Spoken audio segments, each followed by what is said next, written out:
Okay. So yeah, so what we'll do is whatever the concepts of overfitting, underfitting, variance in bias, which we saw in our earlier lectures, that we will now look into in terms of actual theoretical definitions. And let us also see theoretically how you would write if someone asks you to explain or describe overfitting and underfitting, like how do you write them in theoretical sentences technically without meaning something different. So we will now look at that theoretical difference, and then we will also explore a small concept called as bias versus variance trade-off. So what exactly it is, why it is, we will learn when we reach to that slide. And then we will move to a concept called as learning curves, where we will see what exactly we mean by learning curves and why they are helpful, and what's the use of learning curves in the process of building a machine learning model. Okay, so let me make this a little bit. Okay. Okay, so what is overfitting? Okay, so what is overfitting? Technically, the overfitting is nothing but see, it's a behavior. I mean, machine learning models' tendency to match training data so closely. So it's a machine learning's models' ability or capability or tendency or inclination, whatever word you use it. Its tendency to match the training data so closely that model eventually becomes incapable to make correct prediction on new data. So perfect training on some set of data samples that it will fail to recognize the patterns available in new data, which we might throw at it during prediction. So it usually happens when model gets trained on the noise in the training data to the extent that it adversely affects the performance of the model on new data. So this is what we have seen. We found an analogy of this with one batsman practicing for one specific bowler too heavily, for that virtual example which we saw in earlier lectures, right? Okay. Then what is underfitting? Underfitting is nothing but it's generally a result of training process which fails to capture what I'm saying, which fails to capture the complexity of the training data, resulting into model with poor predictive ability. Okay. And when does it fail to recognize the complexity? When it does the training on few less samples or the iterations are few. That's what we were discussing. Training for too few epochs. Epochs is iteration across training set one entire set.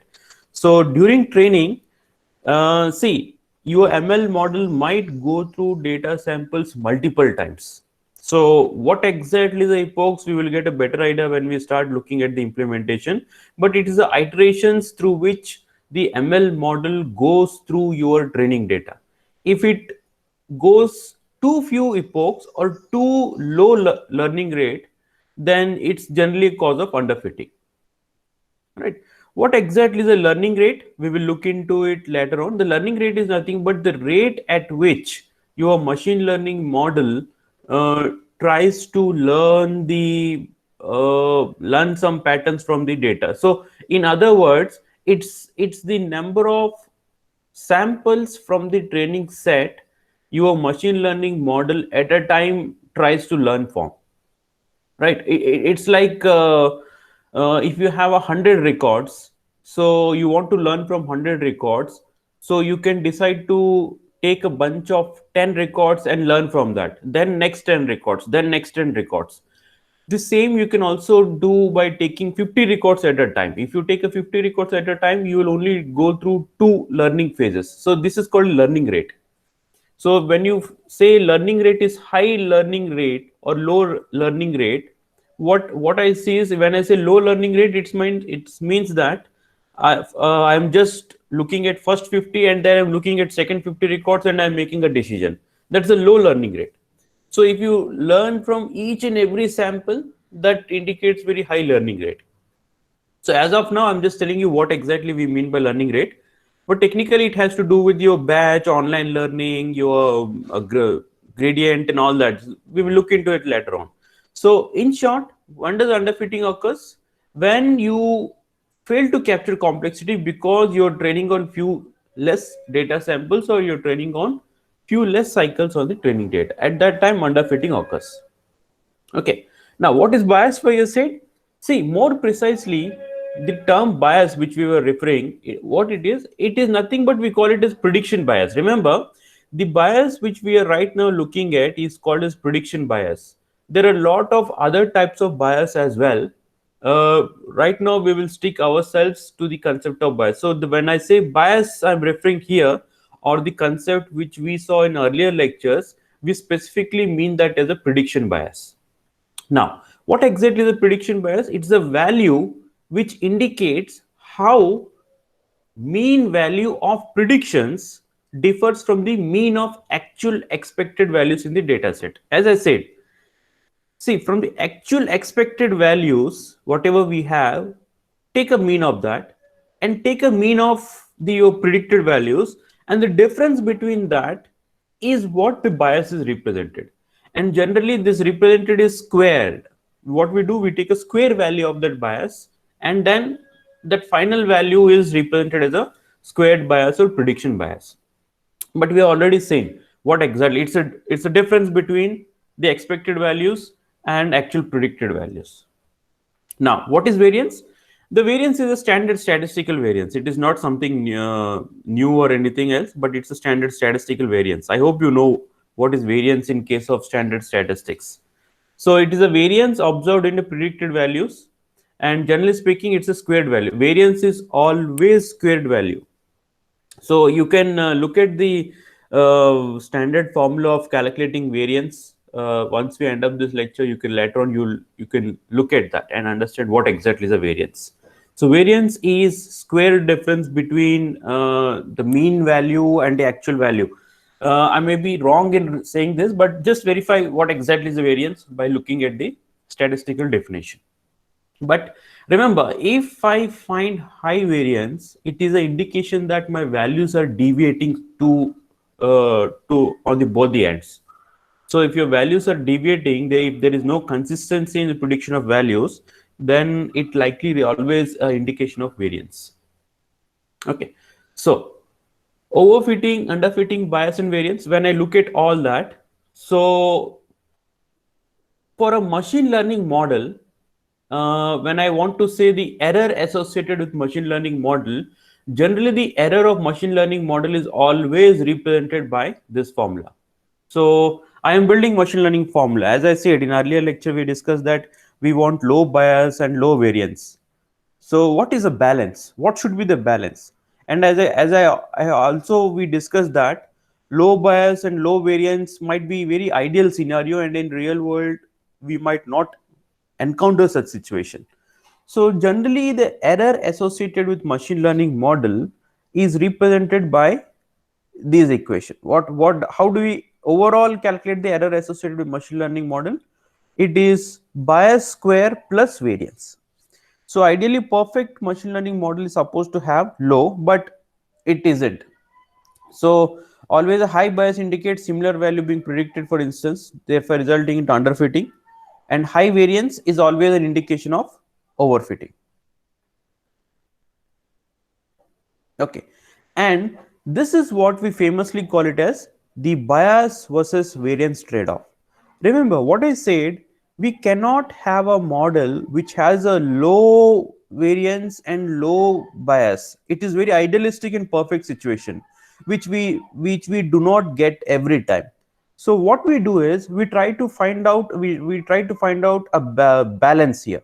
So I want to find strike out a balance. So let me tell you how this works.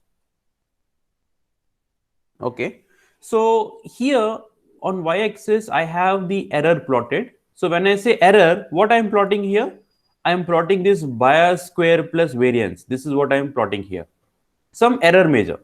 And here on x-axis I am plotting model complexity. So what is model complexity? The model complexity is, see, in short, I'll tell you what do you mean by model complexity. The model complexity is nothing but it is the number of parameters. I'm saying some indirect definition. Model complexity is nothing but the number of features or parameters or hyperparameters or all combined together. The number we want to learn is generally the model complexity, right? So see, if I want to learn from 5 features and if I want to learn from 50 features, the model which learns from 50 features will be complex, and the model which learns from just 5 features will be less complex. So model complexity is nothing but it denotes the number of features or the difficulty in learning the data set. So ideally, what I prefer is, see, if you look at the green curve, what it is denoting? It is denoting the bias. What it is denoting? It is denoting the bias. And if you look at this blue curve, what it is denoting? It is denoting the variance, right?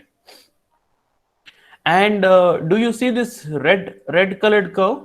This indicates the total error associated with your machine learning model. What it indicates? The total error.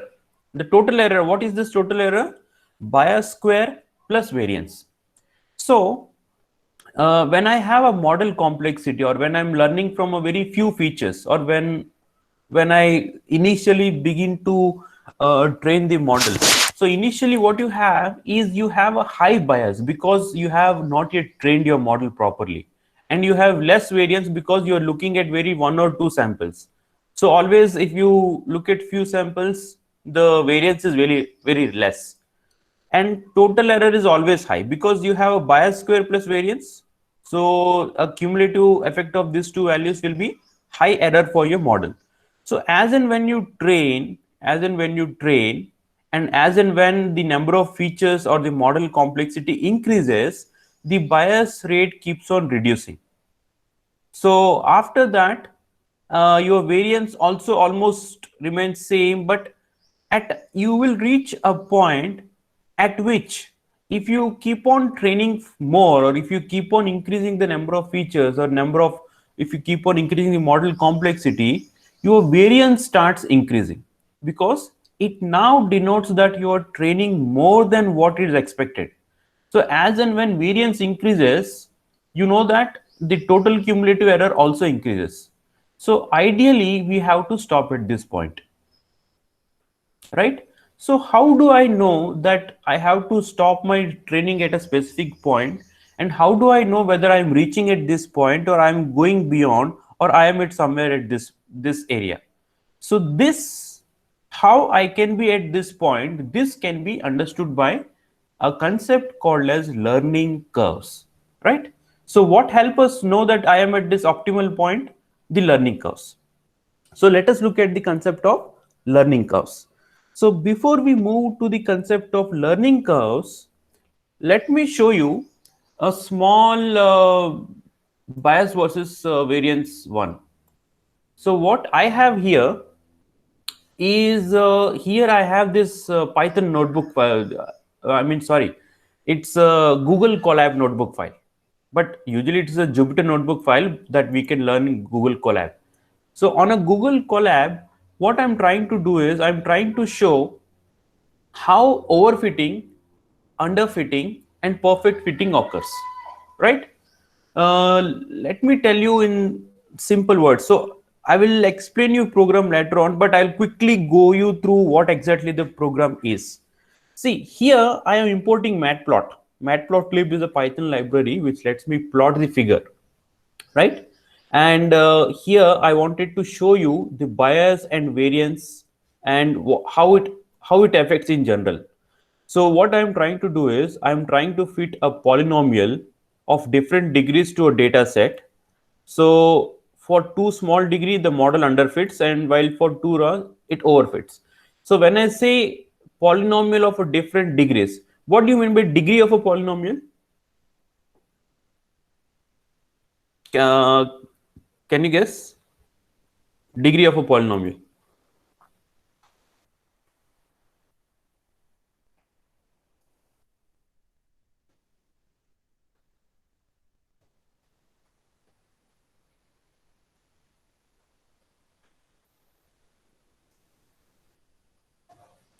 Let me see. Huh? Okay, the highest power of a term. Yeah. So what exactly we are looking at the different degrees of a data set. So I am generating some random data points. After generating some that random data points, what I'm trying to do is I'm trying to guess that polynomial equation. So initially what I do is I would say that polynomial I'm trying to guess is a linear equation, and next time as and when I keep on increasing the degrees, uh, it increases the complexity of my model to learn more from the data sample. So linear equation means y is equal to mx plus c, right? I need to just learn this slope m and the intercept c, right? But if I make it as y is equal to ax square plus bx plus c, so it is a degree 2. Whenever we have polynomial of degree 2, the equation is always y is equal to ax square plus bx plus c, right? So now here, how many coefficients I need to learn? I need to learn what is a, what is b, and I need to also learn the intercept c. So as and when I increase the degrees, the number of features or number of parameters my model has to learn, they keep on increasing.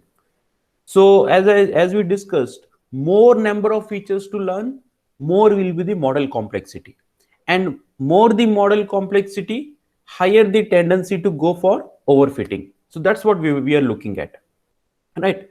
So keep in your mind that if you get a 50 features to learn from, it is sometimes it might be good or it might be bad as well. So remember, when you want to predict a label based on number of features, not all features might be important. Some features might be redundant and it might push you towards overfitting. So number of features to learn from is very important affecting factor. Understood? So more the features, more the complexity, more the complexity, more the tendency to overfit. Okay, so what I'm doing here, I'm importing NumPy, and I am importing Matplot as a plotlib. And then what I'm doing is, I see, given X value for me, given X values, I am generating a respective Y for this, right? So what I'm doing is, this is a normal distribution. It's a in NumPy we use it to get normal distributed data. So I'm putting some error margin when 0.1, and then I'm trying to guess these points. Then I want to do linear regression, but here specifically in NumPy I'm calling it as polynomial regression. So from I'm using a library called as scikit. In scikit we use a pipeline. So what it does is, with the help of these two polynomial features in linear regression, I can guess the equation for the data points. So let me execute them. So I'll execute this, no errors. Here I'll execute the polynomial regression. Now what I do in this figure, this is what you'll get that. Okay, so I'm taking, how many samples I'm taking? I'm taking 15 samples. I'm setting a seed. The seed always lets me generate the same set of random samples every time I repeat, so that I do not get different result there every time. So then what I'm getting, I am generating some X values. So and some samples. So it is some X, a vector. X is one vector of 50, size 15. Okay, then I am generating the Y. See, I am generating the data. So this X and Y indicate the equation. And how I'm generating Y? With the help of the generating function, this function here. Okay, then I am getting some test samples. I am also generating some test samples. After, see, this is the standard data X and Y. From this my model has to learn. Once my model learns from these points, I now want to test for X is equal to test. So I'm generating some 1,000 samples for testing, right? Then I'm trying it for different degrees. So what if I want to guess polynomial degree of 1, degree of 2, and degree of 6? See, degree of 1 means 2 less features. 2 means, okay, moderate amount of features. 6 means I'm trying to guess a polynomial of degree 6. Remember how many features and hyperparameters I need to learn here in this.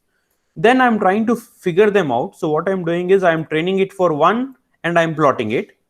I am training it for polynomial with regression 2 and I'm plotting it, and I'm then doing it for value 6. So this is what I'm doing it for I and D in enumerate degrees. I'm trying to fix this. So what I'm doing is this is a plot values. Actual technicality is what? Here I'm making a model pipeline. Then this is what is actually the call which initiates training process. Model dot fit. Give X and Y. What is this X and Y? These are this X and Y.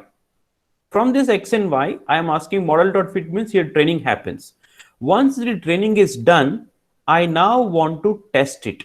How do I want to test it? On X, predict. Predict means on this X data set. This I am predicting it, right? So in short, it is nothing but I am giving a small name to it. So I want to predict the price of a house based on size of that, right? So now if I execute this, this is what the figure you get. So when D is equal to 1, see these are the samples which I predicted. So when D is equal to 1, the model complexity I kept it is only 1. What happens? Your model has just guessed the linear equation. Yes, fine. So what is it indicating? It is indicating underfitting. And here you will find high bias. But when D is equal to 2, what you get is a perfectly describing curve, right? And when you increase the complexity, D is equal to 6, you can see how the line has changed its colors. Okay. So you're with polynomial 6 means you are training it to a sample, each and every sample, that it is now overfitting. So it has overfit. So this is an indication of overfitting that. So any questions? I'll be sharing this notebook file. You can execute this, you can modify it, you can work on this. So in coming practical sessions, what I want you is, I want you to just experiment with this notebook file and see what you can do, experiment it, and you will obviously have a questions once you experimented that. I want you all to ask me those questions, then we will solve it one by one. So something I want you to involve yourself personally in this. So this is the example of bias versus variance and how they are used and how the model complexity affects the tendency of a machine learning model to underfit or overfit.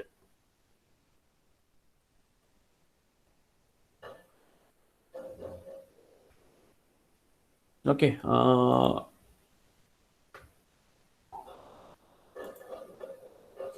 Okay. So let me quickly come back and cover a concept called as learning curves. So what are learning curves? These learning curves are plots of explained variance. So these are plots of explained variance scores during training and validation of machine learning models. So what is training and validation? We have already seen. So generally a data set is split into three: a training, a validation, and testing. So during training, to know that I am learning in a right direction, I always use this validation test to tweak the learning model. And once I build the model, then I use the testing data split to test the model, right? So we are not talking about testing. We are only talking about training and validation. Recall that we have already seen this example. So that for that student placement likelihood problem, right? So these learning curves are nothing but the curve plots of explained variance. Explained variance is nothing but a one kind of error matrix.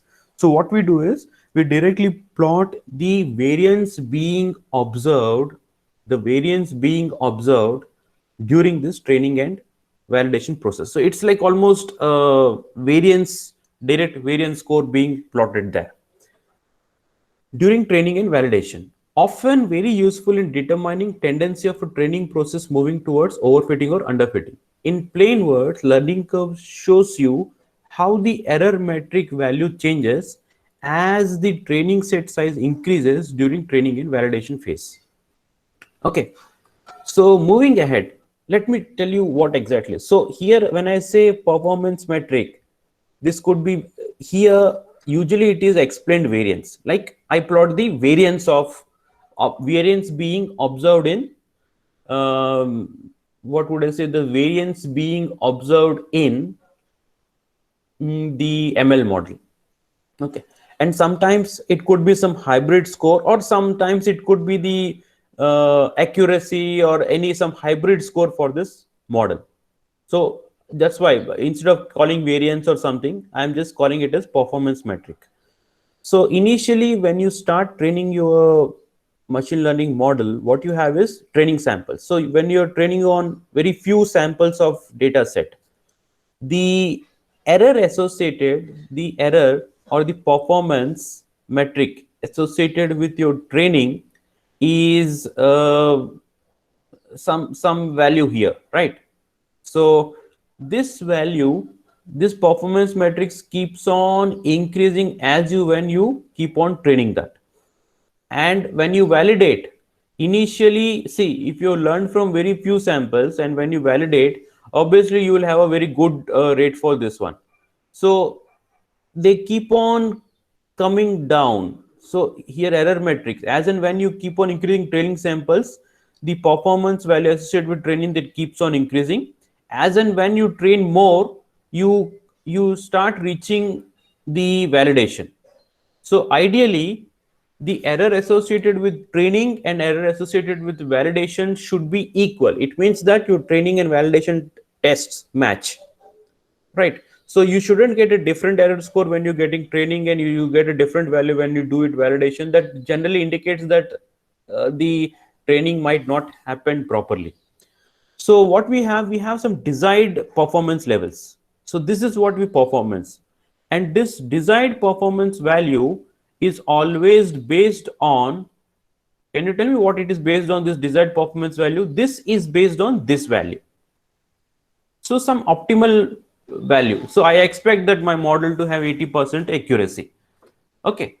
So when I say that, when I expect my model to have 80%, based on that, I set this desired performance metric.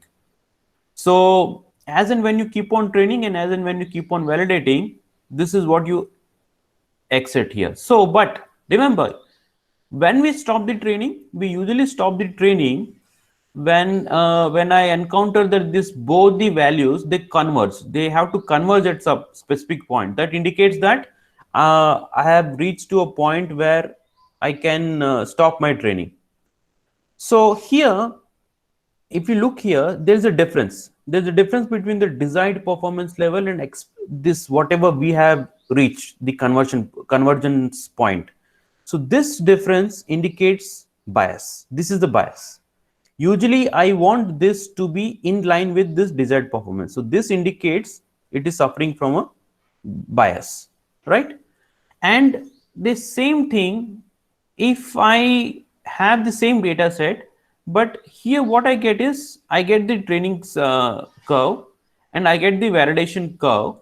And what you see is you see a difference between training and this, and you also see this value. It means that here your values, your prediction values can be either at this space or it could be here at this space.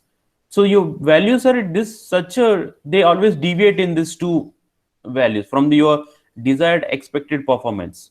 So here you get some very good performance, some bad performance, very good and very bad. So the results keep on variation. There is no predictability. But if you look at here, did these two curves converge? No, these two curves did not converge. It means that you are done with training, but still you have not converged. It means that you are reaching to a high variance, right? High variance is always an indication of, can you tell me what is high variance? High value is always indication of overfitting. So then what is ideally we expect? This is what we expect that. So we want them, the training performance and the validation performance to converge at our desired performance metric level. So this is called indicating good trade-off between bias and variance. Okay.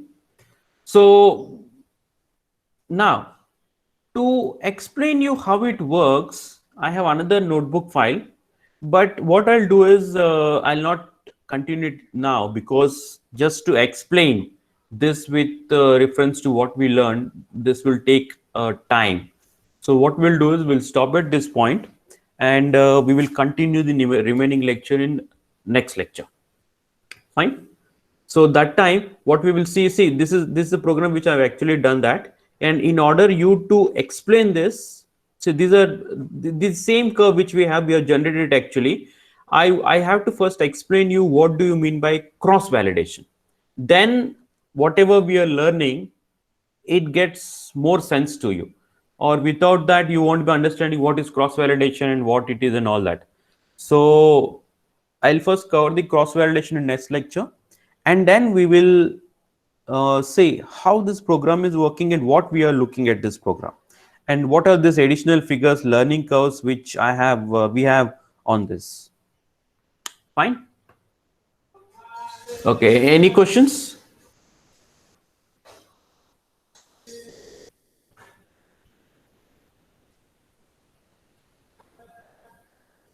Okay, so if you have any questions, feel free to discuss that in Telegram group. And I think I am fine to call off this lecture today. Just mark your attendance and you should be fine to leave.